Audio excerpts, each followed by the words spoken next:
வணக்கம். இன்றைக்கு நம்ம டாக் வித் ஒத்துழைப்பில் பல்வேறு விஷயங்களை பேச இருக்கிறோம். குறிப்பாக சொல்ல போனால் நேற்று உச்சநீதிமன்றத்தில் கொடுக்கப்பட்ட தீர்ப்பு அது கருத்து அப்படின்று வில்சன் அவர்கள் சொல்லியிருக்காரு. அதுக்கு முதல்வர் அவர்கள் இன்னைக்கு ஒரு அறிக்கை விட்டுருக்காங்க. இதைத் தொடர்ந்து அன்புமணி அவர்கள் மீண்டும் வந்து நம்முடைய மாண்புமிகு தொழில்துறை அமைச்சர் டிஆர்பி ராஜா அவர்கள் மீது ஒரு குற்றச்சாட்டை வச்சிருக்கிறாரு. இது மாதிரி பல்வேறு விஷயங்கள் நம்ம இன்னைக்கு பேச இருக்கிறோம்.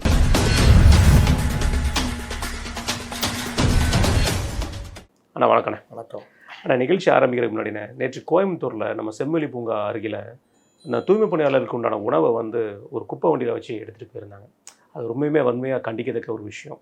நீங்களும் உங்கள் கண்டனத்தை பற்றி செஞ்சீங்கன்னா கொஞ்சம். அதாவது தூய்மை பணியாளர்களை இவர்கள் எப்படி நடத்துகிறார்கள் அப்படின்றதுக்கு இந்த 13 நாள் போராட்டம் சாட்சி. அதற்கு பிறகு அவர்களுடைய கோரிக்கை வந்து எங்கள் சம்பளத்தை குறைக்காதீங்கன்றது தான். கொடுத்துட்ருக்கிற சம்பளத்தை கொடுங்க அப்படின்னு தான் போராடுறாங்க. இன்னை வரைக்கும் 100 நாளை தாண்டி போய்கிட்டு இருக்குது. அவர்களை பற்றி கண்டுக்கிறதே இல்லை. ஆனால் இன்னொரு புறம் அவர்கள் போராடிய விளைவு இவர்களுக்கு பேர் கெட்டு போனோம்னா உணவு 3 வேளை உணவுன்னு மாற்றுறாங்க.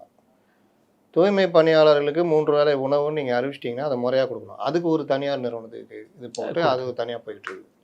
இதை ஒழுங்காக பண்ணுறீங்களான்னு பார்த்தா இங்கெல்லாம் சென்னையிலாம் நான் பாருங்கள் நேரம் கடத்து வர்றது இந்த மாதிரி தாமதமாக அவன் காலிலேருந்து ரோட்டில் நின்று பண்ணிகிட்டு இருக்கானா சாப்பாடு நேரத்துக்கு வந்தால் தான் சாப்பிட்டு தான் வேலையை பார்க்க முடியும். அதுவும் கிடையாது.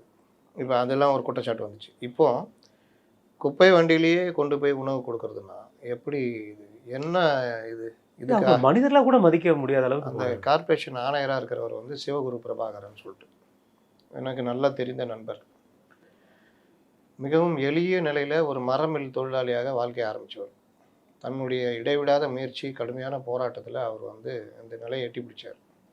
அந்த நிலையை எட்டி பிடிப்பதற்கு அவருக்கு பெரிதும் உதவியது ஒரு இந்த கோச்சிங் சென்டர் சபரிநாதன் ஒரு நண்பர். அவரும் நண்பர், அருமையான மனிதர். அதாவது இந்த மாதிரி கஷ்டப்படுறவங்களுக்காகவே அவர் நடத்திட்டு இருக்காரு. விளம்பரம் இல்லாமல் கஷ்டப்படுறவங்க வந்தீங்கன்னா நான் பண்ணி தரேன்னு அந்த மாதிரி உருவான பலரும் ஏனியாக இவரை பயன்படுத்தி ஏறிட்டு திரும்பி கூட பார்க்காம போகிறாங்க. நான் பலருடைய பேரை சொல்ல முடியும், வேணாம் போட்டோம். அவரும் அப்படி தான் இருக்கார். சார் அதெல்லாம் நமக்கு தேவையில்லை சார், நம்ம வேலையை பார்ப்போம் சார், நாளைக்கு இன்னும் 4 பேர் வருவாங்க, அவங்கள நம்ம ரெடி பண்ணி விடுற வேலையை பார்ப்போன்னு அவர் சேவையாக பண்ணிக்கிட்டு இருக்கார். அந்த மாதிரி ஒரு இதில் உருவானவர் தான் அந்த சிவகுரு பிரபாகரன். இவர் நான் பேட்டிலாம் எடுத்திருக்கேன். இந்து தமிழில் இருக்கும்போது இவரை பற்றி நான் எடுத்த பேட்டி பெரிய பரவலாக போச்சு. அதுக்கு பிறகு தான் இவரை தேடி மற்றவர்கள் ஓனாங்க. நான் சேனல்லையும் பேட்டி எடுத்திருக்கேன், அது யூடியூப்லேயும் இருக்குது. அதற்கு பிறகு இவரை தேடி பலரும் ஓட ஆரம்பித்தாங்க. அந்த அளவுக்கு ஒரு இது. அப்போது அவர் சொன்னதெல்லாம் நான் எளிய மனிதர்களுக்காக இருப்பேன், நான் அதை பண்ணுவேன் இதை பண்ணுவேன். ஒன்றுத்தையும் பண்ணல. இதே அண்ணா நகரில் அவர் மாநகராட்சி ஆர்டிஓவாக இருந்தார். 3 மண்டலங்களுக்கு ஒரு ஆர்டிஓ இருப்பாங்களா, அது இருந்தார். அவர் இருந்த பக்கத்தில் தான் இவங்களுடைய ஆஃபீஸ். இவர் கோச்சிங் ட்ரைனிங் ஆஃபீஸ். இவருக்காக உதவியர் நடத்துறது. ஒரு நாள் கூட அங்கே இவர் திரும்பி பார்த்தது. அப்படிப்பட்ட இது. அப்போ இவர்கள் எப்படி எளியவர்களை பற்றி நினைப்பாங்க? ஒரு லெவலுக்கு மாறின உடனே பல விஷயங்களை திரும்பி பார்ப்பதில்லை. நம்ம பட்ட கஷ்டம் தான் எம்ஜிஆர் நம்ம சொல்கிறது. எந்த நிலை வந்தாலும் வந்த நிலை மறவாதுன்ற பாலிசி எம்ஜிஆர்கிட்ட எப்போவுமே இருந்தது. நம்ம பட்ட கஷ்டம் மற்றவங்க படக்கூடாது. அப்போ அவர்களுக்கு இது பண்ணணும். நீங்கள் தமிழ் செல்வன்னு அது ஒரு படம் வந்திருக்கோம்ல, நம்ம விஜயகாந்த் அவர்கள் நடிச்சிருப்பாங்க. அதில் அவர் எப்படி இருப்பார், ஒரு ஆட்சியர். அந்த மாதிரி ஆட்சியர்கள் இருக்கிறாங்க. அந்த மாதிரி தான் நாங்கள் உங்களெல்லாம் எதிர்பார்க்குறோம். நீங்கள் ஏன் நாங்கள் அவ்வளோ உங்களை பூஸ்ட் பண்ணுறோம் எதிர்பார்க்குறோம்னா, நீங்கள் தான் எங்களோட இருந்து வந்தவங்க. அப்போது நீங்கள் ஒரு ஹை ப்ரொஃபைலோ ஒரு ஒயிட் காலர் பெரிய ஒயிட் காலர் இருந்து வந்தவர் இல்லை. அப்போ நீங்கள் எங்களுக்கு கஷ்டம்லாம் நீங்களும் அனுபவிச்சிருக்கீங்க. அப்போ உங்களுக்கு தெரியும். அப்படின்னா எந்த லட்சணத்தில் இருக்குது? சாப்பிடுவீங்களா? மனசு சாப்பிடுவீங்களா? விஜயகாந்த் சொல்லுவாங்கல்ல, தனக்கு என்ன சாப்பாடு கொடுக்குறாங்களோ அதை கொடுக்கணும். எம்ஜிஆரும் அதே தான் ஷூட்டிங்கில். அப்போ அந்த மாதிரி இருக்கிற காலகட்டத்தில் ஒரு ஆணையராக இருக்கீங்க. அந்த தூய்மை பணியாளர்களுக்கு உணவு கரெக்டாக போகிறத நீங்கள் உறுதிப்படுத்த வேணாவா? அது எப்படி போகுது வருது என்ன ஏது என்ன சொல்கிறது? மனிதர்கள் நிலை மாறினால் குணம் மாறுகிறார்கள் தான். இது அரசுக்கும் கெட்ட பேர். கண்டிப்பாக. அந்த மனிதர்களை இவர்கள் பார்க்குற பார்வை எப்படி இருக்குன்றது. இன்னொரு இதையும் சொல்கிறேன். பாண்டிச்சேரியில் ஒரு விழா நடந்தது. ஆமாம், பட்டியலின மக்களுக்கான நலத்திட்ட உதவியை பிரதமர் தொடங்கி வைக்கிறார். அதற்கான விழா. எல்லாரும் மேலே உட்காந்துருக்காங்க. பட்டியலின மக்களை மட்டும் தரையில் உட்கார வைத்திருக்கிறார். அந்த பட்டியலின மக்களுக்கான போராடுகிற ஒரு தலைவர் எழுந்திரிச்சு சவுண்டு விட்டு பெரிய அளவில் பிடிச்சி திட்டுனவுன்னா, இந்த விழா எதுக்கே நடத்துறீங்க? 3 லட்ச ரூபாயில் அவங்க 4 வீடு கட்டி கொடுக்கலாம். எல்லாருக்கும் உட்கார்ந்து சேர் இருக்குது, இவங்களுக்கு மட்டும் சேர் இல்லாமல் இப்படி இப்படின்னு திட்டினோன்னா தமிழிசையும் அந்த மேடையில் உட்காந்துருக்காங்க. யாருக்குமே உறுத்தலை. அப்புறம் போய் சேரை கொண்டு வந்து போட்டு உட்கார வைக்கிறாங்க. ம். சமூக நீதியோ மற்ற விஷயமோ வாயில் பேசுறதில்லை, நடத்தையில் காமிக்கிறது தான். கண்டிப்பான.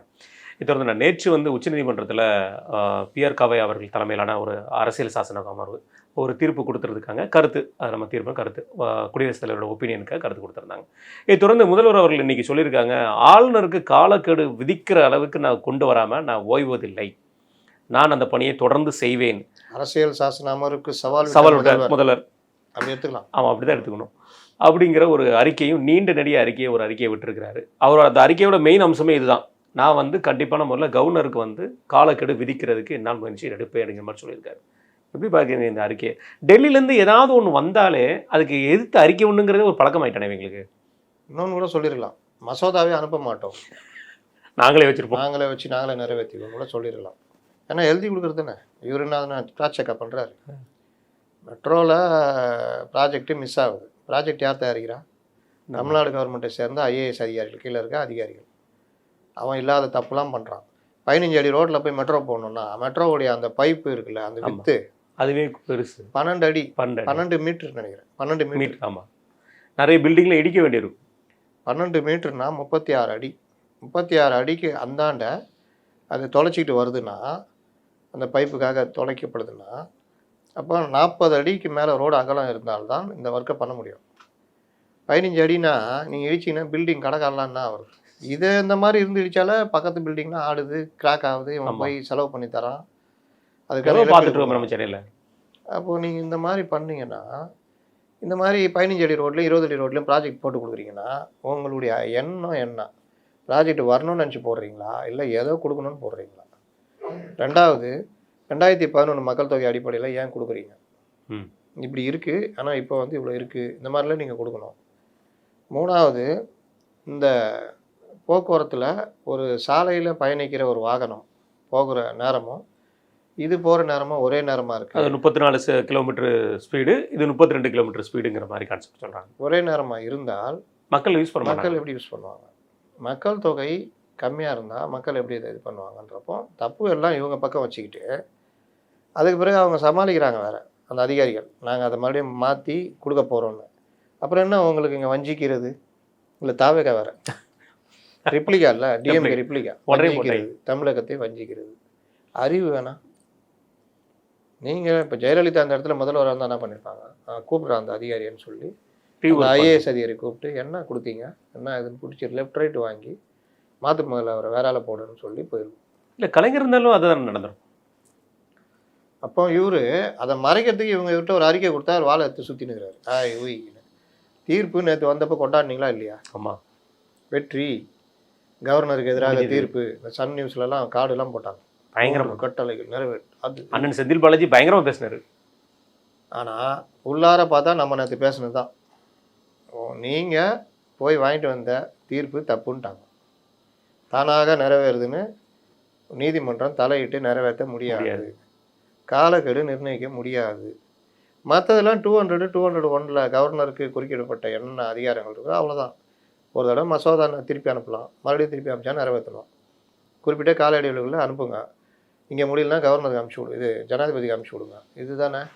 இதில் தலையிட முடியுமான்னு கேட்குறாங்க. நீதிமன்றம் தலையிட முடியாது. காலக்கெடுக்காக நீங்கள் எதாவது பண்ண முடியுமா? பண்ண முடியாது. ஆனால் இவர் யார்? வில்சன். அது உத்தரவல்ல, கருத்து தான். கருத்தாக இருந்தானே உத்தரவு தானே. அரசியலமைப்பு சட்டத்தில் நீ பண்ண முடியுமா அப்படின்னு கேட்குறாங்க. நாங்கள் பண்ண முடியாதுன்றாங்க. அப்படின்னா கருத்தாக இருந்தானே உத்தரவு தானே. என்ன பண்ண முடியுன்றதை சொல்லிட்டாங்களா? அப்புறம் என்ன? ரெண்டாவது, அந்த இது சொன்னோமே 10 மசோதா தானாக நிறைவேறுதுன்னு உச்சநீதிமன்றம் அது பண்ணவே முடியாது. உச்சநீதிமன்றம் அந்த டிவிஷன் பெஞ்சிங் 2 பேர் டிவிஷன் பெஞ்சு தானே அந்த 10 மசோதாக்கள் நிறைவேறினதா எல்லாமே. அந்த மாதிரிலாம் பண்ண முடியாதுன்ட்டாங்க. அதுக்கு பேர் என்னது? உத்தரவுன்னு வச்சுக்கிங்க, எதுன்னு வச்சுக்கிங்க. மொத்தம் நிறுத்து போச்சு. அப்போ இந்த மாதிரி இவர் வளர்றாரு. இன்றைக்கி காலையில் இவர் மறுபடியும் கத்திய தலைவரை சுத்துங்க தலைவரை அப்படின்னா இவர் சுத்து விட மாட்டேன், ஆளுநருக்கு தண்டனை வாங்கி தராமல் விட மாட்டேன் தலைவரை, அது நம்ம இதில் இல்லை. இல்லையா? இதுவா அப்படின்னு ஊட்டினுறாரு. இவர் தான் கொஞ்ச நாளைக்கு முன்னாடி படிவத்தை காமிச்சு வீடியோ போட்டார். ஆமாம், யதார்த்தத்துக்கும் இவருக்கும் சம்மந்தம் இருக்கா? நீங்கள் படிவத்தை காமிச்சு ஐயோ தலை சுற்றுது, ஐயோ கொள்றாங்களேன்னு ரேஞ்சுக்கு வீடியோ போட்டிங்க. கீழே உங்களோட கீழே இருக்கிற மாவட்ட ஆட்சியர் இதெல்லாம் படிவத்தில் ஒன்றுமே இல்லைங்க, அதை பாருங்கள், இது இப்படி போகலான்னு. உங்கள் ஐடிவிங்க கஷ்டம் தான், எங்கள்கிட்ட வாங்க, நாங்கள் நிரப்பி தரோம்னு அவங்க. லாயர் வந்து தனியாக ஒரு இதே போட்டிருக்காங்க. கட்சிக்காரங்க படிவத்தை நிரப்பி கொடுக்குறாங்க. அப்புறம் எங்கே நீங்கள் படிவத்தை பார்த்தா தலை சுற்றுதுன்னு ஏன் பண்ணீங்க? வீடியோ எதுக்கு போட்டிங்க? உங்களை யார் போட வச்சா? காமெடியாக இருக்கா? ஆமாம்.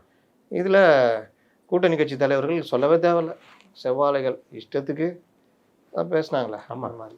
அதனால் இவர்கள் பண்ணுறதெல்லாம் காமெடின்னு ஜனங்களுக்கு புரிஞ்சுக்கிட்டே இருக்குது. இன்றைக்கி ஒருத்தவங்க எனக்கு தெரிஞ்சவங்க கேட்டாங்க, படிவம் ஃபில் பண்ணோம், வாங்க போகிறேன், என்ன பண்ணுறது?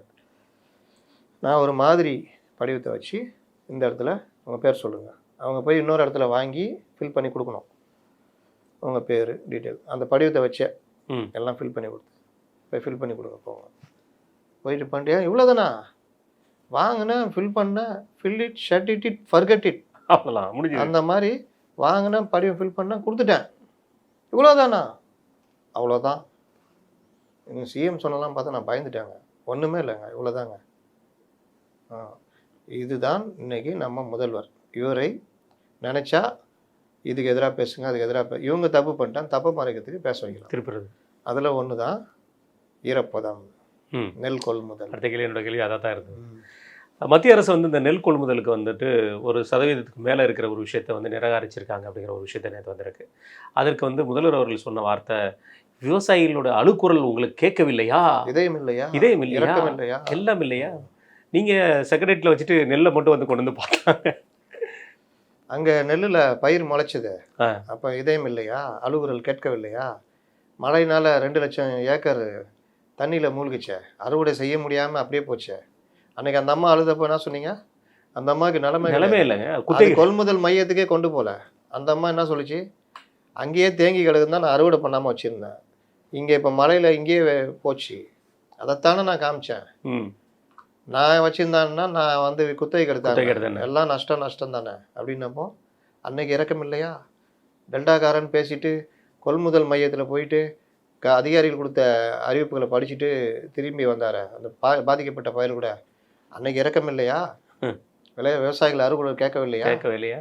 போன வருஷம் கிட்டத்தட்ட 1.8 ஏக்கரை 8 லட்சம் ஏக்கர் என்னமோ வாடினதில் 71 கோடி ரூபா தரேன்னு சொல்லிட்டு இன்னை வரைக்கும் கொடுக்கலன்னு அன்பு பண்ணி குற்றச்சாட்டு. அதில் இந்த வருஷம் 2 லட்சம் ஏக்கர் இல்லையா? ஈரப்பதம் சம்மந்தமாக நீங்கள் எப்போ கடிதம் எழுதுனீங்க? அக்டோபர் 18 எழுதுறீங்க. ஆமாம்.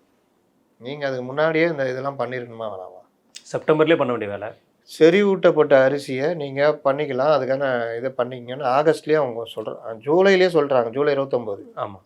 நீங்கள் சட்டசபையிலே சொல்கிறீங்க, இன்னும் அரசு அனுமதிக்கலை, மத்திய அரசு அனுமதி கொடுக்கல, நீங்கள் வேணால் வாங்கி கொடுங்கன்றீங்க. மறுநாள் அவர் சொன்ன பிறகு அதுக்கு ஒரு கருத்தை சொல்கிறீங்க. மந்திரி இவர் யார், சுகாதாரத்துறை அமைச்சர் வந்து ஒரு கருத்து சொல்லுவார். ஆமாம்.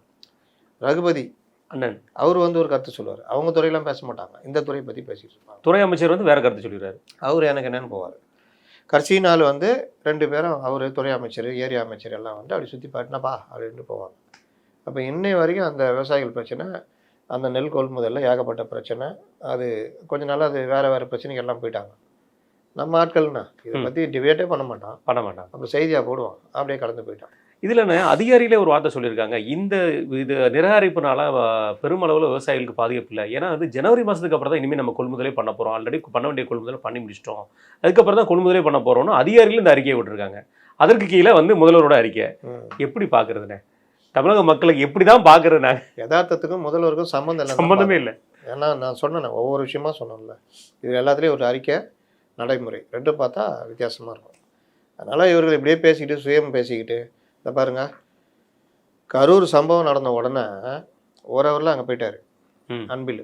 ஆமாம். திமுகலாம் சந்தேகப்படுறாங்க, எப்படிங்க இவர் ஓரவரில் வந்தாருன்னு. சரி அதான் வந்துட்டீங்க, கண்டிஷனை ஃபாலோ பண்ணுங்கடான்னு சொன்னேன். நாலு கேமரா 2 சைடு இருக்கான்னு பார்த்துக்கிட்டாரு. இவர் அலுவலகத்தை பார்த்து அவர் வேறு சிரிப்பு, அவர் அப்படி தலை குனினார். செந்தில் பாலாஜிட்டே என்னோட பயங்கரமாக பண்ணுறீங்க அப்படின்னு.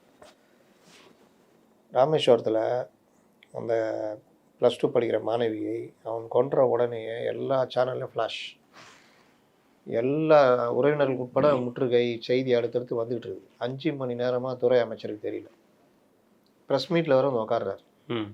அப்போ இவருக்கும் மற்றவர்களும் என்ன வித்தியாசம்? மற்றவர்கள் இவர்கிட்ட வந்து சொன்னாங்களா இந்த மாதிரி மாணவி தற்கொலை பண்ணி கொலை செய்யப்பட்டிருக்கா ராமேஸ்வரத்தில்? சுற்றி கேமரா எடுக்கணும் வச்சுருந்தா அப்படி தான் விளங்கும். சரியான ஆளை வச்சுருந்தா, சார் இந்த மாதிரி நடந்துருக்கு சார், அந்த மாதிரி கேள்விகள் வரும் பார்த்துங்க சார்னா உடனே அந்த மாவட்ட கல்வித்துறை அதிகாரிக்கு அப்படி என்ன நடந்தது, மாவட்ட எஸ்பிகிட்ட கேள்வி டீட்டெயில் வாங்க. டீட்டெயிலோடு உக்காந்திங்கன்னா ப்ரெஸ் மீட்டை பார்க்கலாம். அப்படியா, எங்கே, எப்போ அப்படின்னு வேறு உருட்டு. நேற்று ஒரு ப்ரெஸ் மீட் பார்த்துருப்பீங்களே, இங்கே அமைச்சர் சேகர் பாபு அவர்களும் மத்திய சென்னை ஆணவமாக சிரிச்சுட்டு போகிறாங்க பார்த்தீங்களா? அந்த அம்மாவுக்கு அவ்வளோ சிரிப்பாக சிரிக்கும் பாருங்க, அவ்வளோ சிரிப்பு. உணவு தான் கேட்டது இல்லைண்ணே. இன்னொன்று வேற, அவர் தயாநிதி மாறன் அவர்கள் பேசிகிட்டு இருக்கும்போது யாரோ ஃபோன் பண்ணுறாப்புல, எப்போ ஒன்னதாப்பா திட்டிகிட்டு இருக்கோம் மைக்கில் அப்படிங்கிறாரு. இது என்ன மாதிரியான கல்ச்சர் இது? இவர்களுக்கு இந்த புற சூழ்நிலை பற்றி கவலையே இல்லைங்க. இவங்க வேற ஒரு உலகத்தில் இருக்காங்க. இவர்கள் நான் யார், நான் வந்து நீலம், உனக்கெல்லாம் பதில் சொல்ல முடியாது, ஓ வா லாய் உய், வேற ஒரு உலகத்தில் இருக்காங்க. வெளியில் மக்கள் பார்க்குறாங்களே, அவர் எந்திரிச்சிட்டு தனியாக நான் சொல்கிறேன்னு போகிறாரு. அவங்களுக்கு அவ்வளோ கொள்ளை சிரிப்பு. அந்த மேயருக்கு சிரிக்கிறதுக்கு என்ன இருக்கு? உங்கள் துறைங்க, நீ எது பேசுறியா? தூய்மை பணியாளர் பிரச்சனைங்க, அதெல்லாம் சிரிக்கிற விஷயமா இது? இந்த சிரிப்புக்கெல்லாம் மக்கள் பதிலடி கொடுப்பாங்க. எல்லாரும் அப்படியே சும்மா கடந்து போயிட மாட்டாங்க. இந்த ஆணவத்துக்கெல்லாம் பதிலடி கிடைக்கும். இது வந்து 2006-11 ஓவராக போய்கிட்டு இருக்கு. ஆமாம், இயற்கையாகவே ஒருத்தருக்கு ஒரு திமிர்த்தனம் இருக்கும். அது சேகர் பாபுக்கு உண்டு. அமைச்சரானா பொது வேலைக்கு வந்தால் தலைவரை கூப்பிட்டு சொல்லணும், கொஞ்சம் சாஃப்டாக ஹேண்டில் பண்ணுங்கள், நீங்கள் கொஞ்சம் இதுவாக ஹேண்டில் பண்ணுறீங்க. ஆனால் இதெல்லாம் ரசிக்கிறாங்க. அவங்க இருக்கிறவங்களாம் யார், ரிப்போர்ட்டர்லாம் ஏதோ பஞ்சம் பிழைக்க வந்து ஒரு 20,000 25,000 சம்பளம் 30,000 வாங்கிட்டு ஏதோ பசங்க காலேஜ் முடிச்சுட்டு வந்து இருக்குதுங்க. அதுங்களுக்கு டீட்டெயில் தெரியாது. அதிகபட்சமாக ஆஃபீஸ்லேயும் சொல்லி அனுப்புவாங்க எதாவது பண்ணால். அதை மீறி எதாவது கேட்டாலும் ஆஃபீஸுக்கு நீ யார் கேட்கலாம், இந்த அம்மா ப்ளீச்சிங் பவுடர் இருக்கு கேள்வி கேட்க சொன்னால் என்னென்ன கேட்குறீங்க, நீங்கள் வந்து அரெஸ்ட்மெண்ட் பண்ணுறீங்க, அந்த லெவலுக்கு அவங்க பேசிட்டு போனாங்க. அப்போது அவரை வீட்டு மாற்றி விட்டாங்க அந்த பையனை. அப்போ அந்த அளவுக்கு நீங்கள் ஆதிக்கம் செலுத்துறீங்கன்னா அப்போ அந்த பசங்க என்ன கேள்வி கேட்கும், என்ன பண்ணணும், என்ன நாலேஜ் வளர்த்துக்கும்? பத்திரிகை துறையை உங்கள் கையில் வச்சுட்டுனா அதெல்லாம் ஓகே. அந்த சிரிப்புலாம் எப்படி சரியாக இருக்கும்? இதுதான் பிரச்சனை. இது தொடர்ந்து அண்ணாமலை அவர்கள் நேற்று ஒரு குற்றச்சாட்டு சொல்லியிருக்காரு. அந்த நெல் கொள்முதல் விஷயத்தை 309 கோடி ரூபாய்க்கு வந்து நீங்கள் அமௌண்ட் ஒதுக்கியிருக்கீங்க, பட்ஜெட்டில் ஒதுக்கியிருக்கீங்க, குடோன்கள் கட்டப்பட்டதாகவும் சொல்லியிருக்கீங்க. அந்த குடோன்கள் எங்கே அப்படிங்கிற ஒரு வார்த்தையும் கேட்டிருக்காரு. இதற்கு இப்போ வரைக்கும் எந்த ஒரு பதிலும் வந்து நம்மளுடைய அமைச்சர் சைட்லேருந்தும் சரி, அதிகாரிகள் சைட்லேருந்தும் வரல. 309 ரூபாய்க்கு உண்மையிலே 309 கோடி ரூபாய்க்கு உண்மையிலே கட்டிட்டாங்கன்னா குடோனு. இப்போ கூட ஒரு 10 லட்ச ரூபா செலவில் ஒரு தடுப்பணை இல்லை தடுப்புச்சுவர் பிச்சுக்கிட்டு போயிடுச்சு. உடனே அந்த அம்மா, அந்த பொறுப்பான அந்த அதிகாரி, நாங்கள் மறுபடியும் கட்டி தருவோம். எத்தனை நேரம் கட்டுவீங்க?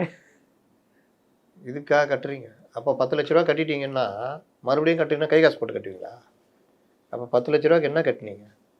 அப்போ ஏதோ 2 லட்ச ரூபா 1 லட்ச ரூபா கட்டிக்கிறீங்க. அப்போ தானே மறுபடியும் கட்டி தரத்துக்கு முடியும். இந்த லட்சணம் தான் 10 லட்சம் கோடி 11 லட்சம் கோடி வந்துச்சுன்றாரு. அது கேட்டாலுக்கே பதில் இல்லை. நீங்கள் வந்து 350 கோடிக்கு நெல் கொள்முதல் மையம்னா என்ன பதில் இருக்கும்? ஒன்றுமே இருக்காது. வெள்ளை அறிக்கை கொடுப்பது மரபில்லை, அதே தான் முடிச்சிருவாங்க எல்லாத்துக்கும். அவ்வளோதான். இதை தொடர்ந்து நான் நேற்று ஒரு புத்தக வெளியீட்டு விழாவில் வந்து துணை முதல்வர் உதயநிதி அவர்கள் கலந்துக்கிட்டு பேசியிருந்தார். அதில் ஒரு வார்த்தை அவர் வந்து பேசியிருக்காரு. செல்வபிரந்தை அவர்கள் லேட்டாக வந்திருக்காங்க. வரும்போது நீங்கள் வந்து வரவே மாட்டீங்க, பத்திரிகையாளர்லாம் வந்து போட்டிருந்தாங்க உதயநிதி அப்செட், செல்வபிரந்தைக்கு ஆப்சண்ட் அப்படிங்கிற மாதிரி தம்ப்லைன்லாம் போட்டு ரெடியாக இருந்தாங்க அப்படிங்கிற மாதிரி சொல்லிட்டு ஒரு கூட்டணி கணக்கு விஷயத்தை மறைமுகமாக பேசியிருந்தார். அப்போ அவர் ஒரு வார்த்தை சொல்லியிருந்தார், நீங்கள் எங்களை விட்டு போயிருவீங்க, நீங்கள் வரமாட்டீங்கன்னு நினச்சிருந்தோம், நீங்கள் போனால் தானே வர்றதுக்கு, அதனால் நீங்கள் எங்கள் கூட தான் இருக்கீங்க அப்படிங்கிற மாதிரி விஷயத்த சொல்லியிருந்தாரு. பிரிந்தால் தானே சேர்வதற்குன்னு கோர்வையில் நல்லா இருந்ததுன்னு. அதுக்கு அடுத்து செல்வபிரந்தை அவர்கள் பேசும்போது, இன்றைக்கி பாருங்கள் ஒரு பிரேக்கிங் நியூஸ் டெல்லியிலேருந்து வரும் அப்படின்னா இப்போ வரைக்கும் வரல. என்ன மாதிரியான பிரேக்கிங் நியூஸு? அவர் ஏதோ கூட்டத்தில் கலந்துக்கிட்டாங்களாம், அந்த எஸ்ஐஆர் படிவம் சம்மந்தப்பட்ட கூட்டங்களில். அதில் வந்து ராகுல் அவர்களையும் கார்கே அவர்களையும் பார்த்து தாவேகா கூட்டணி எங்களுக்கு வேண்டாம் அப்படிங்கிற மாதிரி சொல்லியிருக்காங்க. யார் வேணாம்னாங்க? தமிழக காங்கிரஸ் கட்சி சார்பாக வந்து தாவேகா வேணான்னு சொல்லிச்சிங்க. என்னென்ன அப்போ காங்கிரஸ் அப்படி நினைச்சிட்டாங்களா? வேற என்ன 10% ஸ்ட்ரைக் ரேட் வச்சுருந்தா எந்த கம்பெனி எடுத்துக்கோ? இன்னைக்கு பார்த்தீங்களா கூத்து, டிகே சிவகுமார் ஆளுக்கு ஃபுல்லாக டெல்லியில் முகாமிட்டுருக்காங்க. ஆமாம், ஏன்னா 2.5 வருஷம் கழிச்சு நான் தான்டா சிஎம், இப்போ என்னடா ஆச்சுன்னு சொல்லி. ஆமாம், 2.5 வருஷம் கொடுத்தல. நான் உனக்காக பிஜேபிக்கு போகாமல் இருந்தேன், எவ்வளோ மிரட்டல், ஜெயிலுக்கெல்லாம் போனேன். ஆமாம், நான் தான் பணம் செலவழிக்கிறேன். இது போக தமிழ்நாடு காங்கிரஸுக்கு என்ன செலவு சொல்கிறேன் இந்த இதுக்கு. ஆமாம், அதுக்கும் நான் தான் செலவு பண்ணேன். எம்பி சீட்டுக்கு செலவு பண்ணார். எம்எல்ஏ சீட்டுக்கு அவன் இதெல்லாம் பண்ணோம். நீ வந்து என்ன இது பண்ணிக்குவா அப்படின்ற மாதிரி போய் நின்றுக்கிறாங்க. இந்த காங்கிரஸுடைய நிலைமை தானே. யாரையாவது ஒருத்தரை வச்சுட்டு இன்னொருத்தரை காலி பண்ணி அவர் லாஸ்ட்டில் பாஜக. இப்போ பாஜக என்ன பண்ணோம், வாங்க டிகேஎஸ் நாங்கள் முதல்லையே கூப்பிட்டோம், தேவையில்லாமல் ஜெயிலுக்கெல்லாம் போனீங்க அப்படின்னு இது பண்ணுவாங்க. அதனால் அது ஒரு கோஷ்டி. காங்கிரஸ் என்றால் பிரிக்க முடியாதது காங்கிரஸும் கோஷ்டியும். சேர்ந்தே இருப்பது காங்கிரஸும் அடிதடியும், சேராது இருப்பது காங்கிரஸும் அந்த ஒற்றுமையும் அப்படின்னு திருவிளையாடல் பாணியில் தான் வசனம் சொல்லணும். அதனால தாவேக்கா என்ன முடிவு எடுத்திருக்காங்க அப்படின்னு தாவேக்கா வட்டாரத்தில் நம்ம விசாரித்த போது 2 விஷயம். ஒன்று, இந்த பிரவீன் சக்கரவர்த்தி உருட்டியிருந்தாருன்னா அது விஜய்கிட்டலாம் பேசிக்கிட்டு ராகுல் வருவார்னு. இப்போ ராகுல் அங்கேயே வரலன்னு தேஜஸ்வி வருத்தப்பட்டுனுக்கிறாரு. அப்போ போயிடுறாராண்ணே அப்படின்னு. எல்லாம் உங்களை மாதிரி தாங்க தலைவரை, நீங்கள் எப்பாவது ஒரு தடவை வர்றீங்க, அந்த மாதிரி தான் எங்கள் தலைவர் எப்பாவது வருவார். அதனால் நீங்கள் எப்பாவது வரும்போது அந்த அப்பா அவர் வரமாட்டார், அவர் எப்போவா வரும்போது நீங்கள் வராமல் இருங்க, கரெக்டாக இருக்கும், தானுக்கு தீனு கரெக்டாக இருக்கும் அப்படின்ற மாதிரி. இது ஒரு பக்கம் ஓடுதுன்னா, அண்ணன் சித்தப்பா பிரசாந்த் கிஷோர் தோல்வி இவர்களை பெரிதும் வாட்டுக்குது. யாரை? தாவேக்காக. அங்கே மட்டும் அவர் ஜெயிச்சுவார்னு நினச்சிட்டு இருக்காங்க இங்கேங்கிற மேதாவிகள். யார்? பாஸ்போர்ட்டு ஆதார்லாம் பிடிங்கிடுவாங்கன்னு சொன்னாங்களா அந்த மேதாவி ரகங்கள். அங்கே அடி சித்தப்பா பெரிய அடி வாங்கினோன்னா இப்போ கூடாரம் கலைஞ்சி போய் கிடக்குது. சரி, இங்கே நம்மளும் நின்னா சித்தப்பா கதி தான் நமக்கு நினச்சிக்கிட்டு என்ன பண்ணலாம், மீண்டும் பேச்சுவார்த்தை ஆரம்பிக்கலாமா அப்படின்னு மைண்டு லைட்டாக மாறுகிறது. இம்முறை அதிமுகவுடன் கூட பேச்சுவார்த்தை நடத்தலாம், என்டிஏ விட்டுட்டு அதிமுகவுடன் நடத்தலாம். அதிமுகவும் தயாராக இருக்கிறது, ஓரளவுக்கு தொகுதிகள் கொடுப்பதற்கு தயாராக இருக்கிறார்கள் அப்படின்றதான் இன்றைக்கி அப்டேட்டு. அப்போது கூடிய விரைவில் அது நடக்கும். ஜனவரியில் பெரும் மாற்றங்கள் வருவதற்கு வாய்ப்பு இருக்குது. அப்போது இந்த மாதிரி யோசிக்கிறதுக்கு காரணம் என்ன, எங்கள் ஊட்டி ஒன்றும் இல்லாமல் போனன்றது தான். இதில் வேறு இவங்க காங்கிரஸ் தாவேக்கா வேணால் நிராகரிச்சாங்கம்மா. ஏன்னா இவர் சந்தோஷப்படுவார்ல, அதுக்காக சொல்கிறேன் கொஞ்சம் போட்டு கொடுங்கண்ணே, அவங்கள வேணான்னு சொல்லிட்டோம் அப்படின்னு அந்த மாதிரி. இல்லைண்ணா, இதில் வந்து என்ன ஒரு விஷயம்னா, நம்ம பொதுவாக பார்க்குறோம், ஏதாவது இந்தியாவில் ஏதாவது ஒரு மாநிலத்தில் தேர்தல் நடந்ததுன்னா அந்த தேர்தலில் பிஜேபி வெற்றி அடைஞ்சோடனே காங்கிரஸில் ஏதாவது ஒரு மாநிலத்தில் வந்து இந்த மாதிரி ஒரு பிரச்சனைகள் கிளம்பிடுது, அதுக்கு காரணம் பிஜேபி தான் அப்படிங்கிற ஒரு போர்வையும் உருவாக்கப்படுது. இங்கே அந்த பிக் பாஸ்ல கஞ்சா கருப்பு சொல்லுவார்ல, பரணி பாய தான் எல்லாத்தையும் காரணம். அந்த மாதிரி எது நடந்தாலும் பிஜேபி தான் காரணம், பிஜேபி காரணங்கிறது சொல்லப்படுதுண்ணே. இது தொடர்ந்து இன்னைக்கு ஒரு தினமலரில் ஒரு ஆர்டிக்கல் வந்திருக்கு.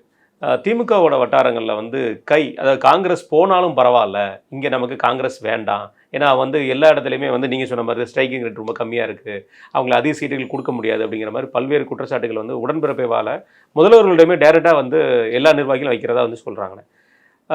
திமுக காங்கிரஸோட கூட்டணியில் எப்போவுமே நமக்கு தெரியும், அது வந்து ஒரு பலமான கூட்டணியாக பார்க்கப்படாது. எப்போவுமே அவங்களுக்கு இவங்க தேவை, இவங்களுக்கு அவங்க இல்லைன்னா ஒன்றுமே இல்லைங்கிற மாதிரியான ஒரு விஷயந்தான். இன்றைக்கு இருக்கிற சூழ்நிலையில் திமுக வந்து ஒரு படி மேலே போய் காங்கிரஸை கழட்டி விட வாய்ப்பு இருக்குமா? வாய்ப்பே கிடையாது.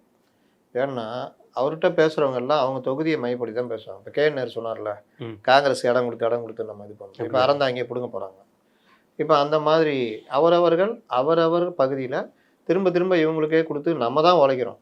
இவன் காலைல வரான் போகிறான், சாயந்தரம் வரான் போகிறான், நம்ம உட்காந்து எல்லா வேலையும் பார்த்து ஜெயிக்க வைக்கிறோம். இதுக்கு நம்ம எம்பி தாக்கல் பண்ண போகிற விஷயமே இது போதுமான, இதுக்கு பருத்தி மூட்டை குடவுண்டே இருக்கலாமே, நம்மளே ஜெயிக்கலாமேன்ற எண்ணம் வருது. ஆனால் திமுகவுடைய தலைமைக்கு ஒரு விஷயம் தெரியும், அவர்களுடைய 5% 6% ப்ளஸ் சிறுபான்மை மக்கள் காங்கிரஸ் இருந்தால் இவர்கள் பிஜேபி எதிர்ப்பில் வலுவானவர்கள்ன்ற கருத்து, இது எல்லாம் சேர்ந்து தான் காங்கிரஸ் தேவை. அப்போ நீ சொல்லிட்டு போயிடுவ உன் தொகுதிக்கு, இங்கே யார் மொத்தத்தில் கஷ்டப்படுறது? அதனால் காங்கிரஸ் ஒரு வேளை இவங்க வேணான்னு துரத்தி விட்டாங்கன்னா காங்கிரஸ் தாவேக்கா போதோ இல்லை தனியாக நிற்கிறதோ, இவங்க கூட மற்ற கட்சிகளும் போகிறதுக்கு வெளியே போகிறதுக்கு வாய்ப்பு இருக்குது. இந்த கூட்டணியை இந்த பீகாருடைய இவர்களுடைய பெரு வெற்றிக்கு பிறகு இவர்களுக்கு கிடைச்சிருக்க பாடம் என்னன்னா, திமுக கூட்டணிக்கு கொஞ்சம் கூட விட்டுறக்கூடாது, சின்ன கட்சி கூட விடக்கூடாது, முடிஞ்சால் பிரேமலதா கூட கூப்பிட்டுக்கலாம். அந்த லெவலுக்கு இப்போ அவங்க ட்ரை பண்ணிட்டு இருக்கிறாங்க. அதனால் அவர்கள் எப்படி காங்கிரஸ் அவுத்து விடுவாங்க, அதில் மேஜர் கட்சி அதுதான். வர்றவன் போகிறவனா அதாவது சொல்லலாம், என் தொகுதியில் காங்கிரஸே நின்றுக்குது, அதனால் அந்த வேணாம் காங்கிரஸ் அப்படின்னு. அப்போ தானே காங்கிரஸ் இல்லாமல் இருந்தால் தானே இவனிக்க முடியும். ஆமாம், அந்த பார்வையெல்லாம் மேலெடுத்து கிடையாது. அவங்களுக்கு இவங்களை விட்டு ஆள் இல்லை, இவங்களுக்கு அவங்கள விட்டு ஆள் இல்லை.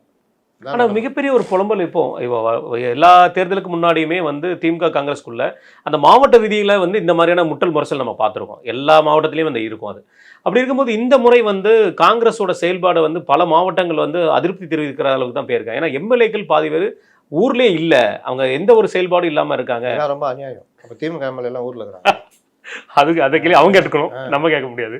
அந்த மாதிரி விஷயங்களை நாங்கள் இருக்க மாட்டேன் முதலாளிங்க, நீங்கள் இருக்கணும்ல. அப்படி வரும். நாங்க சீமான், நீங்க நாங்க கோமான். சீமான்யா, நீ கோமான். அந்த மாதிரி பேசிட்டு இருக்காங்கண்ணே. இதை தொடர்ந்து நேற்று இன்னொரு விஷயம் நடந்திருக்குண்ணே. தொல் திருமா அவர்களுடைய நம்ம விடுதலை சிறுத்தைகள் கட்சியிலையுமே வந்து திருமாவளவனை வந்து எல்லாருமே வந்து நீக்கிட்டாங்களா? வற்புறுத்திருக்காங்கண்ணே. பூர்த்திட்டாங்க. நீக்கிறதுக்கு ஒரு நாள் இருக்குண்ணே. வற்புறுத்தியிருக்காங்க. இந்த முறை நீங்க ஆட்சியில பங்கு, அதிகாரத்துல பங்கு கேட்டே ஆகணும் அப்படின்னு சொல்லி எல்லா நிர்வாகிகளும் வற்புறுத்தியிருக்காங்க. வருது ஒரு ஆர்டிகல் போட்டிருக்காங்க. இது நடந்திருக்க வாய்ப்பு இருக்குமா? திருமாவுக்கு எதிராக நடக்கின்ற சதி. சரி. நாளைக்கு அங்கே தூக்கிட்டு போய் வேற என்னென்னவோ சொல்லணும். நாங்கள் 1000 பிரச்சனைகள் வந்தாலும் நாங்கள் உங்க இருப்போம் அப்படி இப்படின்னு தனியாக பார்த்து அண்ணன் 3 கொடுத்தா கூட போதுண்ணே, பரவாயில்லண்ணே, எவனும் சதி பண்ணுகிறான் நமக்கு எதிராக அப்படின்னு. அது எப்படிங்க நடக்கும்? ஆட்சியில் பங்கு 6 சீட்டுக்கு மேலே கொடுக்குறாங்களா பாருங்கள். ஆட்சியில் பங்கா 10 சீட்டு வாங்குங்க, அது உங்களுக்கு 1 ஸ்டெப் ஃபார்வர்ட், முதல் கட்ட வெற்றி. அதுதான். ஆனால் சீட்டில் கூட கொடுக்க வாய்ப்பு இருக்காதுன்னு நினைக்கிறீங்களா? வாய்ப்பு இல்லை, பயம் வந்திருக்குது இப்போ திமுக. நம்ம அதிக தொகுதியில் நிற்கணும்னு, அதனால் அதே 6 தான் வாய்ப்பு இருக்கும். அண்ணன் அவர்களும் ஏற்றுக்கிட்டு போகிற வாய்ப்பு இருக்குமா? அதுக்கு பதிலாக வேறு ஏதாவது அவ்வளோதான், உள்குத்து தான். அவ்வளோதான். கண்டிப்பான. இதை தொடர்ந்து அன்புமணி அவர்களுடைய அறிக்கை, அந்த பொய் முதலீடு அப்படிங்கிற விஷயத்தில் வந்து நம்மளுடைய தொழில்துறை மீது வந்து பல்வேறு குற்றச்சாட்டுகள் அடிக்கிருந்தார். அதற்கு நேற்று வந்து நம்ம மாண்புமிகு அமைச்சர் அவர்களும் அறிக்கை விட்டுருந்தார். அதுக்கு உடனே இவர் பதிலறிக்கை கொடுத்துட்டார். 2021 22 வரைக்கும் நீங்கள் சொன்னபடியே அதில் எந்த இதுலையும் முதலீடு வரலன்னு நீங்களே ஒத்துக்கிட்டீங்க அப்படிங்கிற விஷயத்தையும், 2022 2023 முதலீடு வரலங்கிற ஒரு விஷயத்தையும் நீங்கள் ஒத்துக்கிட்டீங்க. இப்போ என்ன பதில் சொல்ல போகிறீங்க அப்படிங்கிற ஒரு வார்த்தையும், அமைச்சருக்கு தமிழ்நாடு மீதோ தமிழ் மக்கள் மீதோ வந்து எந்த அக்கறையும் இல்லை, இதுவுமே இல்லைன்னு சொல்லி ஒரு வார்த்தையை முடிச்சிட்டாரு. அக்கறைலாம் இருக்குங்க, எங்களால் முடியலங்க, நாங்களும் எவ்வளோதான் போய்க்க கொஞ்சம் யோசிச்சா அவன் வாங்கிட்டு போயிடுறோம். நம்ம இங்கே தான் கண்டிஷன்லாம் போட்டுனுக்குறோம், இவ்வளோ அவ்வளோ லேண்ட் வேல்யூ முன்னாடி சொன்னாங்களே அதெல்லாம் இவங்க பண்ணிருந்தா அவன் பார்க்குறான். இங்கே இதோட அவர் இதரா ஒன்றா வேணும் உனக்கு, 1 ஏக்கர் 1 ரூபா வா. இல்லை, இதே தான் அவர் சந்திரபாபு நாயுடு இருக்கும் பொழுதும் சரி, இங்கே கலைஞர் அவர்கள் ஆட்சியில் இருக்கும் பொழுதும் சரி, இதே மாதிரியான விஷயங்கள் நம்ம பார்க்கப்பட்டது 2006 காலகட்டத்தில். அப்போது வந்து கூட அவரோட ஆதிக்கத்தை கொஞ்சம் கொஞ்சமாக நம்ம ஆளுக்கு இங்கே தட்டிட்டு இருந்தாங்க. கலைஞர் அவர்கள் வந்து நிறைய விஷயங்கள் இங்கே ஓப்பன் பண்ணியிருந்தார். உரகடம் ஆகட்டும், அப்புறம் வந்து பார்த்தீங்கன்னா நம்ம அந்த தரமணியோட டைட்டில் பார்க் ஆகட்டும், இது மாதிரி விஷயங்கள் நிறைய பண்ணியிருந்தார். இன்றைக்கே நம்மளுடைய முதல்வரால் அது பண்ண முடியல. அன்னைக்கே அவர் முடிவெடுத்தார். அவரும் அதிகாரிகள் சொல்கிறத அவர் கேட்டார். அதிகாரிகள் சொல்கிறதுனா கரெக்டாக சொல்கிறது. அதிகாரிகள் இந்த விஷயத்தில் கொஞ்சம் சிக்கல் சார்னா எப்படி சிக்கல் சொல்லுன்னு கேட்டார். எதிரில் ஜெயலலிதா. 2வது தமிழ்நாட்டுக்கு ஏதாவது பண்ணணும்னு நினச்சவர். அவர் இன்ஃப்ராஸ்ட்ரக்சர் எப்பவுமே நிதிஷ்குமாரில் எப்படி பண்ணுறாரோ அந்த மாதிரி பண்ணணும்னு நினச்சாரு, பண்ணார். டைடல் பார்க்கு வர்றதுக்காக அந்த ரோடு போட்டாங்கல்ல, 1 கிலோமீட்டருக்கு எவ்வளோ பெரிய அமௌண்ட் செலவு பண்ணாங்க. அந்த ரோடை அப்படி இது ரெடி பண்ணாங்க. அப்போ அந்த இன்ஃப்ராஸ்ட்ரக்சரை உருவாக்கி கொடுத்தாரு, எல்லாம் பண்ணார். பல இடங்களில் டைடல் பார்க்லாம் திறந்தார். ஒரு சமத்துவபுரம் கலைஞருடைய சாதனையாக இருக்குது. ஒன்று சொல்ல முடியுமா அவங்க ஆட்சியில் சாதனையை? உழவர் சந்தை இருக்குன்னு எவ்வளோ விஷயம், ஏதாவது நீங்கள் சாதனையாக சொல்ல முடியுமா? சொல்ல முடியாது. இன்றைக்கி ஏதோ ஒன்று ஊட்டின்னு இருக்காங்களே, என்னது இது? பால் ஆவின் பால். அது நான் வேணால் தலைமை கொடுத்துட்றேன். பால் தமிழ் பால் திட்டத்தின் கீழ் 5000 பேருக்கு கறவை மாடுகள் வழங்க திட்டம். ஏன்பா இது யாருக்குன்னா ஜெயலலிதா பீரியடில் பண்ண மாதிரி இருக்குது. அதை விட்டுருங்க, தலைவரே கண்டுபிடிச்சிக்கிறாருங்க. எதுக்கு? பால் உற்பத்தியை பெருக்க. இதைத்தானையா செஞ்சாங்களையா? ஒவ்வொரு வீட்டுக்கும் கறவை மாடு கொடுத்தாங்க. பால் உற்பத்தி 42 லட்சம் லிட்டர் அளவுக்கு பெருகுச்சு. நீங்கள் வந்து தூக்கி ஓரம் போட்டீங்க. 1000 ரூபா கொடுக்குறேன்னு 1000 ரூபா கொடுத்தீங்க. 2 நாள் செலவுக்கு, இல்லை 1 நாள் குடிக்கு. எதுக்கோ போச்சு அந்த காசு. ஆமாம், அப்படிதானே போகுது. அப்படிதான் போகுது. அதனால யாருக்கு என்ன யூஸு? இப்போ உட்காந்துட்டு உயிர் போகிற நேரத்தில் சாவர டைமில் சங்கரான்னுவாங்களா அந்த மாதிரி இப்போ வந்துட்டு கறவை மாடுகள் திட்டம். நான் திட்டம், அதுக்கு பேர் வைக்கல, நான் வேணா வச்சுட்டேன். பால் தமிழ் பால் திட்டத்தின் கீழ் அன்புச்சோலை மாதிரி. அன்பால் வந்துடக்கூடாது. பாலுக்கு பதில் அன்பால் எதுவும் போட்ட பால், அன்பால் தரும் பால், பசும்பால், கறவை பால், ஏதோ ஒரு பால். அந்த பால் திட்டத்தின் கீழே என்னை கொடுக்குறீங்க. இது யாருடைய ஸ்டிக்கர் ஓட்டுற திட்டம் தானே? ஆமாம். இது எப்படி நடக்குதுன்னு பார்ப்போம். இந்த அவங்க எப்படி கொண்டு வந்தாங்கன்னா, நீங்களே போய் வாங்கிக்கலாம். சந்தையில் போய் மாடு பல்லை பார்த்து, காலை பார்த்து, கையை பார்த்து, காதை பார்த்து, மடியை பார்த்து, வயசை பார்த்து நீங்களே வாங்கிக்கலாம். இதில் என்ன நடக்க போகுது தெரியாது. எதுக்கு? பால் உற்பத்தி பெருக்க. இதைத்தானே செஞ்சாங்க. தூக்கி ஓட்டிங்களா? இப்போது அதே ரூட்டுக்கு வராங்க. அதனால் இவர்களுக்கு வந்து இந்த பேர் வைக்கிறது, இந்த மாதிரி இது எல்லாமே இவர்களுக்கு கைவந்த கலை. அதில் தான் இவங்க வந்து ஏதோ நிதியெல்லாம் கொண்டு வரலான்னு ட்ரை பண்ணாங்க, முடியல. நீங்கள் கேட்டபடி கலைஞர் பண்ணார். அவர் டெக் சிட்டியாகவே மாற்றினார் ஹைதராபாத்தை. யார்? சந்திரபாபு நாயுடு. அது தெலுங்கானாட்ட போயிடுச்சு. இப்போ ஆந்திராவை வடிவமைக்கிறதுக்கு B4 அப்படின்னு ஒரு திட்டம் கொண்டு வந்திருக்காரு. சூப்பரான விஷயம். 4 இது அதாவது டெக்னீஷியன்ஸ், அதாவது டெக்கு, மக்கள், அதிகாரிகள் எல்லாமே எல்லாரும் இணைஞ்சு செயல்படுத்துகிற திட்டம் அவர் பண்ணுறாரு. அவர் பையன் அதுக்கு மேலே இறங்கி யாரெல்லாம் கூட்டு வர முடியும்னு பண்ணிகிட்டு இருக்காரு. இங்கே வசனம் பேசிகிட்டு இருக்கிறீங்க, அறிவு திருவிழா நடத்திட்டு இருக்கிறீங்க, அடுத்தவனை திட்டிகிட்டு இருக்கிறீங்க. இல்லை 8000 புக்கு தான் வித்திருக்குன்னு வேற சொல்கிறீங்க. 8000 புக்கு தான் வித்திருக்குன்னு வேற சொல்கிறீங்க. என்ன புக்கு? அந்த திமுக அறிவு திருவிழாவில் நடந்தது இல்லைன்னா புத்தகம் வந்து வியாபாரம் அழுதுகிட்டே வாங்கியிருப்பான் அந்த 8000. கட்சிக்காரன் அவ்வளோ பனிஷ்மெண்ட். ஆமாம், வேறு என்ன பண்ணுறது அப்படின்னு வைரமுத்துக்கிறாருல்ல, அவர்கிட்ட நீங்கள் ஏதாவது கூட்ட நடத்த கேட்டிங்கன்னா நான் 5000 புக்கு போட்டிருக்கேன், 1000 புக்கு வாங்கிக்கிறியா, அந்த கதை தான். அந்த மாதிரி இது. அதாவது வாங்கி இங்கே படிக்கிறது எல்லாம் அந்த புக்கையே வச்சுட்டு இருப்பான். அடுத்த தடவை ஸ்டாலின் கையிலே திருப்பி கொடுத்துருவான், தலைவர் கையில் கொடுத்துருவான். அவர் வாங்கி இப்படி கொடுத்துருவாரு, அது வாங்கி அப்படி போவோம். லாஸ்ட்டில் லைப்ரரிக்கு எங்கேயா போவோம். இதுதான் நிலைமை. அந்த புத்தகம் மொத்தத்தில் யாரும் படிக்க மாட்டாங்க. நேற்று ஒருத்தர் புத்தகம் எழுதி வெளியிட்டார். என்ன சொன்னார் அவர்? வாரிசு திராவிடம் 2.0. திராவிட 2.0 அது விட்டுருங்க, 1.5 வரதா பாருங்க. முதல்ல அவர் சொன்னது வாரிசுன்னு சொல்கிறாங்க. தேவை, இந்த வாரிசு தேவை. ஏன்னால் அவ்வளோ எளிய மனிதர், அவ்வளோ எளிய மனிதர்னா ஏன்பா கார் ரேஸ் நடத்துகிறாரு?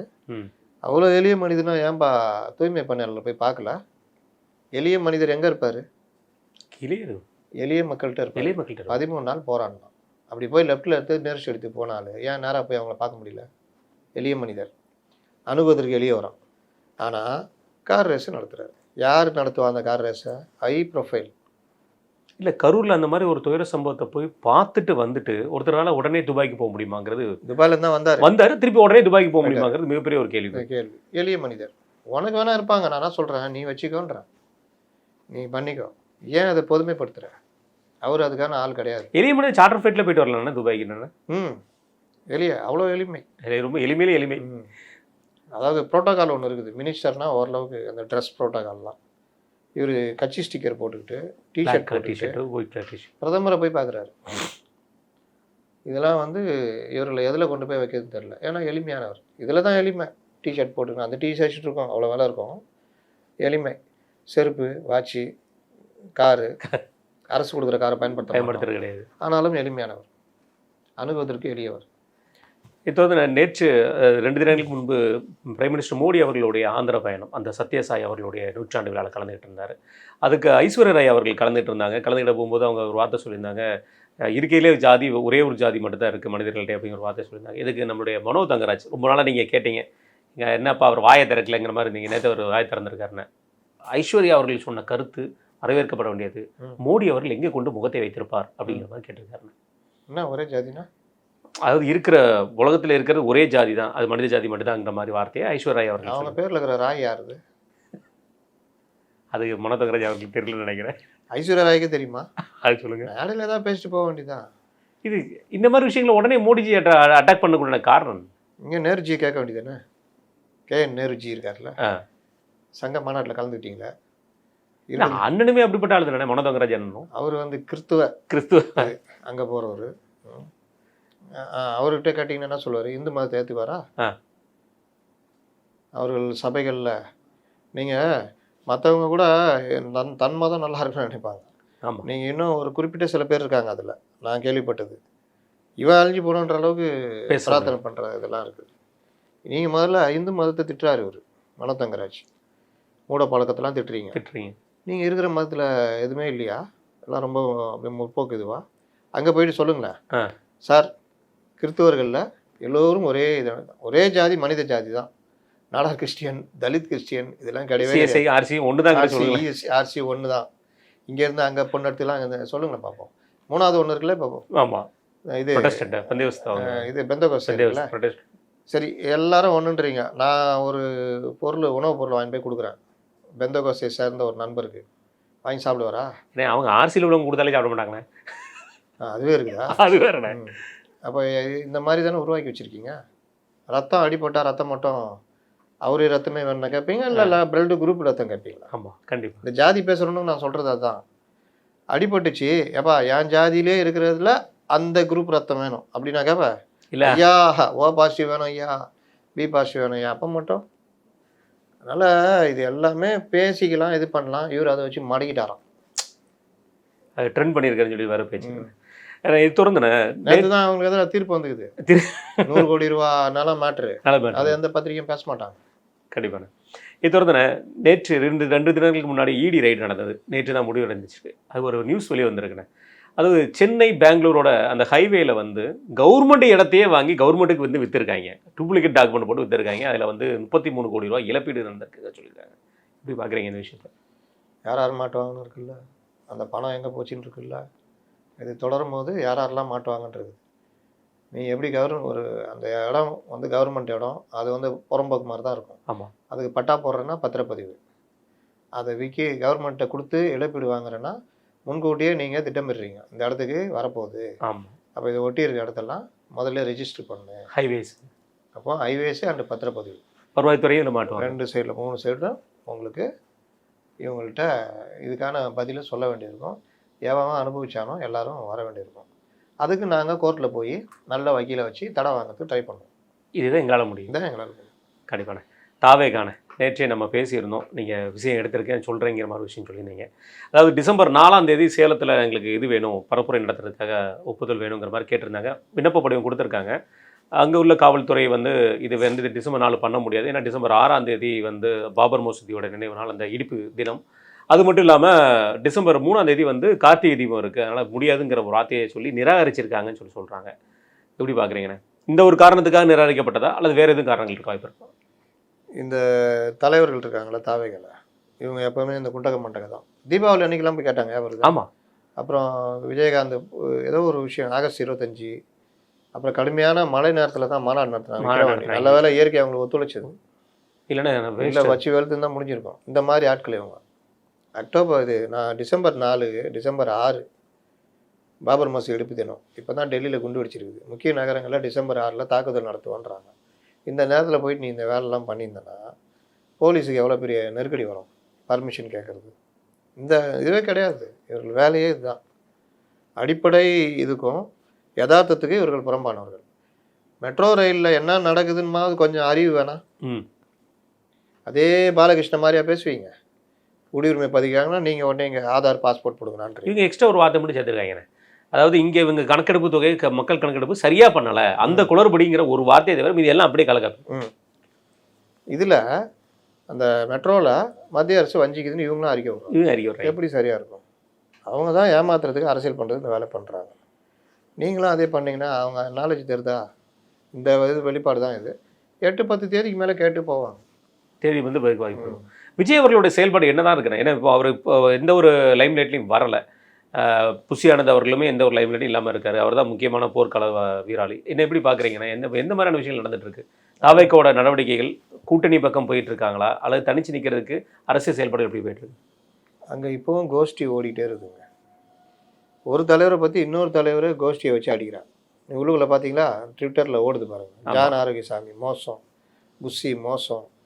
இவங்களா ஆளை கூப்பிட்டு வச்சுக்குவாங்க. கட்சிகளை சேர்க்க மாட்டாங்க. நீங்களே வெளியிலேருந்து ஆதரவு பேசுங்கன்னுவாங்க. அவங்களுக்கு எல்லா தொண்டர்களும் அவர்கள் ட்விட்டரில் எல்லாம் பண்ணோன்னா அவங்கள வச்சே இன்னொரு தலைவர் அடிப்பாங்க.